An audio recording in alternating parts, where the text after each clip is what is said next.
शेतकरी मित्रांनो नमस्कार. सर्वप्रथम आपल्या यूट्यूब चॅनलमध्ये सगळ्यांचं स्वागत. आणि आजचा व्हिडिओ देत असताना आपण भोपळा पिकामध्ये सर्वसाधारणपणे 5-6 महिन्याचा प्लॉट आहे. जूनपासून झाले, म्हणजे जवळजवळ 5 ते 6 महिन्याचा प्लॉट या ठिकाणी झालेला आहे. आणि याच्यानंतर आपल्याला प्लॉटमध्ये परत पुन्हा भोपळा परत चालू करणे. लक्षात घ्या, याच्यामध्ये शेंडा तयार झाला पाहिजे, कळ्या चांगल्या निघाल्या पाहिजे, त्याची कूज व्हायला नको, बुरीचा प्रादुर्भाव नको, तुडतुड्यांचा प्रादुर्भाव नको. याच्यासाठी आपण कशा पद्धतीने उपाययोजना करू शकतो याच्याबद्दल आपण आज या ठिकाणी व्हिडिओ देत आहोत. तत्पूर्वी काका तुमचं नाव, गाव आणि मोबाईल नंबर सांगा.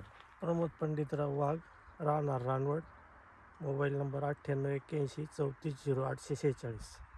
आपण जूनमध्येच प्लॉट बुकिंग केलं होता, हो बरोबर आहे? हो. आपलं शेड्यूल व्हॉट्सअपला येत गेलं. तुम्ही एकदाच आमची एकदाच व्हिजिट झाली होती. एकदाच जाईल, बरोबर आहे. नंतर मोबाईलच्या सहाय्यानेच केलं. सहाय्याने केलं. माझ्या मते तुमचं एवढं 5-6 दिवसात भोपळे कमी झाले म्हणून तुम्ही थोडंसं शेड्यूल कमी केलं. हो पण याच्या आधी प्रॉपर शेड्यूल घेतलं, बरोबर आहे? एकच आठवडा नाही घेतला आता, हा ना, ते माझ्या कामांमुळे जमलं नाही. बरं. आता परत प्रॉपर आपल्याला परत काम परत चालू नाही करायचं. काम चालू करायचं. काय वाटलं तुम्हाला? एकदम मस्त रिझल्ट आहे तुमचे, मार्गदर्शन चांगलं आहे. जे शेड्यूल येतं ते प्रॉपर येतं. प्रॉपर येता नाही ते मी फॉलो करीत गेलो. खर्च पण मापात आहे, औषधं काय एवढी फार हे नाही असं. शेतकरी मित्रांनो लक्षात घ्या, कामकाज करत असताना आपल्याला कमीत कमी खर्चामध्ये उत्पादन त्या ठिकाणी वाढलं पाहिजे, कळ्यांची संख्या वाढली पाहिजे. उत्पादन किती माल निघत गेला काय? आतापर्यंत आहे ना 1400 बॅग झाले असते. 1400 बॅग, म्हणजे 13 किलोच्या 18 भोपळ्यांचे 18 एक भोपळ्याच्या bag. 1400, म्हणजे सरासरी 10-12 किलोची एक बॅग येते. हा म्हणजे जास्त जास्त येत असेल. तो जास्त आपण आहे. भोपळे मोठे करून घेतो म्हणजे असं समजा तुम्ही मार्केटनुसार. 1400 कॅरेट होऊन गेले. 1400 कॅरेट हो, पूर्ण. आता हे वेगळं परत. आजचं परत वेगळंच, म्हणजे जवळजवळ तुमचं आलं 28 ते 30 टनाच्या आसपास त्याच्या पुढे गेलं असं, हो बरोबर ना? गेलं. तर शेतकरी मित्रांनो लक्षात घ्या, कामकाज करत असताना जर तुम्ही योग्य नियोजन केलं, योग्य फवारण्या केल्या, आलेलं शेड्यूल व्यवस्थित फॉलोअप केलं, फोटो व्यवस्थित पाठवले, तर कुठली अडचण त्या ठिकाणी येत नाही. याचनुसार आता इथून पुढे कामकाज करायचे. आता कामकाज करत असताना आपण अशा परिस्थितीमध्ये तुम्ही बघू शकता, बाहेरची बाजू तुम्हाला पूर्ण आता कळ्या चांगल्या दिसतात आहे. लक्षात घ्या, प्रत्येक ठिकाणी कळी पण या ठिकाणी भरपूर प्रमाणात लागलेली. आता त्याचा शेंडा खोडणं असेल, त्याचा पाला काढणं असेल, याचं प्रॉपर काम चालू आहे. परंतु आतमध्ये जर आले तर तुम्ही या ठिकाणी बघू शकता, बऱ्याच ठिकाणी फुल गर्दी झालेली. आता लक्षात घ्या, आता ही गर्दी आपल्याला इथं कमी करणं गरजेची. साधारणतः या ठिकाणी आपल्याला 30% सूर्यप्रकाश खाली कसा येईल त्याच्यानुसार कामकाज करायचं आहे. पिवळा पाला पडलेला काढून घ्यायचा आहे. वांज फुटी आपल्याला त्या ठिकाणी काढून घ्यायची आहे. त्यानंतर नवीन फुटी येणार आहे, त्यासुद्धा आपल्याला साधारणतः 3 ते 4 पानावरती आपल्याला त्याचा शेंडा मारायचा आहे. याच्याबद्दलचा व्हिडिओ तुम्हाला मी मागच्या व्हिडिओमध्ये दिलेला होता भोपळ्यामध्ये, की आपण शेंडा कुठे मारला पाहिजे, त्याची कळी आपण कशा पद्धतीने वाढवू शकतो. आता याच्यानंतर याच्या फवारण्या. आता लक्षात घ्या, याच्यानंतर जर आपल्याकडे तुडतुड्यांचा प्रादुर्भाव होत असेल, थंडीचा दिवस आलेले, बऱ्याच ठिकाणी मकांच्या सोंगणं त्या ठिकाणी झालेले आहे, शेजारी सोयाबीन काढणे झालेली, परंतु याच्यावरचे तुडतुडे आपल्याला आता पिकांसाठी त्रासदायक ठरणार आहेत. याच्यासाठी आपल्याला लक्षात घ्या, UPL कंपनीचं गुलाला.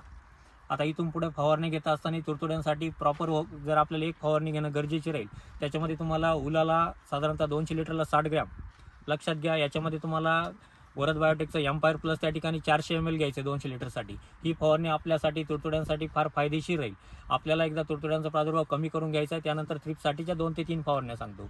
त्याच्यामध्ये तुम्हाला इंडोकेम इंडिया कंपनीचं ट्रिप शॉट 200 लिटरला 250 ml. लक्षात घ्या, त्याच्यामध्ये तुम्हाला निवान, बायो निवान येतं, निवान घ्या, किंवा 10,000 ppmचं नीम चांगल्या क्वालिटीचं घ्या. ते तुम्हाला त्या ठिकाणी 200 लिटरला 200 ते 250 ml त्या ठिकाणी घ्यायचे. आणि बोरिक ॲसिड 100 ग्रॅम या प्रमाणात एक फवारणी आपल्याला त्या ठिकाणी करून घ्यायची. त्यानंतर तिसरी फवारणी थ्रिप्ससाठीचीच. लक्षात घ्या, थ्रिप्ससाठीची तिसरी फवारणी आपल्याला 4 दिवसाच्या अंतराने परत एक घ्यायची.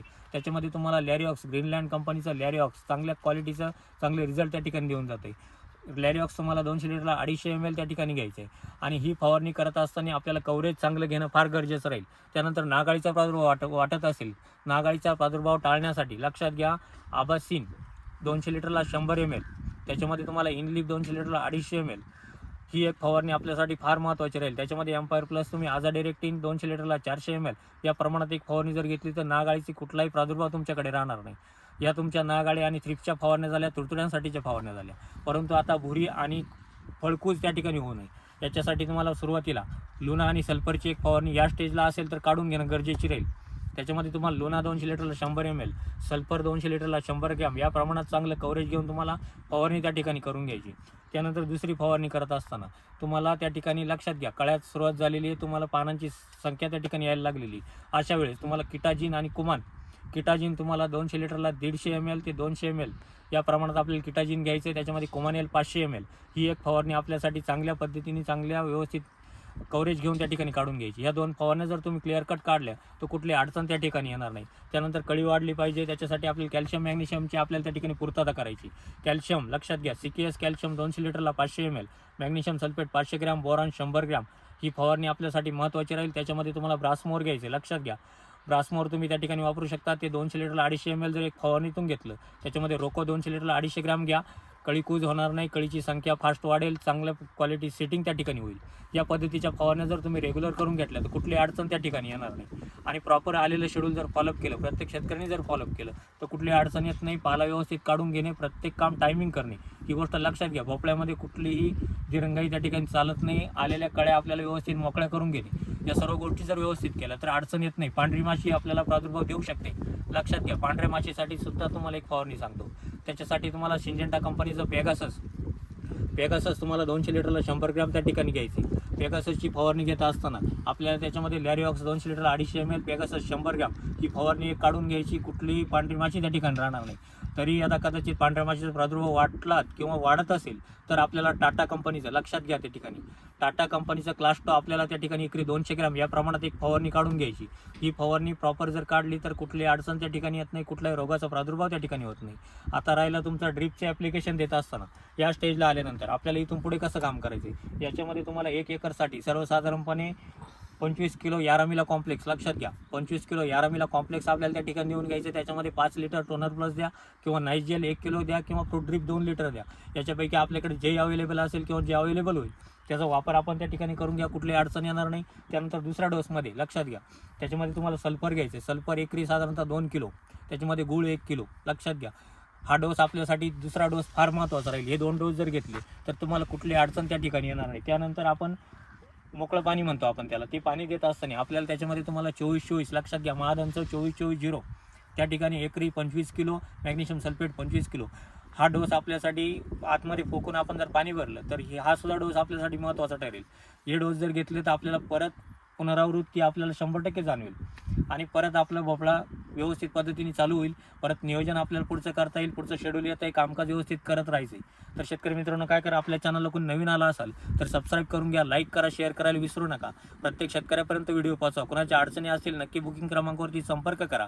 तुम्हाला बुकिंग क्रमांक सांगतो, 98 34 25 22 14, 91 68 000 503 आणि 504 या क्रमांकावरती संपर्क करून आपण आपले प्लॉट बुकिंग करून घेत चला.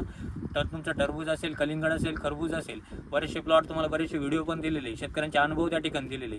25 टनापासून 35 ते 40 टनापर्यंत आपण उत्पादन त्या ठिकाणी कलिंगडाचं काढून दिलेले. 20-25 टनापर्यंत तुमचं खरबुजाचं तुम्हाला उत्पादन काढून दिलेले. हे व्हिडिओ बघून तुम्ही प्रत्येक शेतकऱ्याला कॉल करू शकता, विचारू शकता आणि याच्यानंतर आपण आपली प्लॉट बुकिंग करून घेत चला. कुठल्याही अडचणी असतील तर नक्की कळवा. धन्यवाद.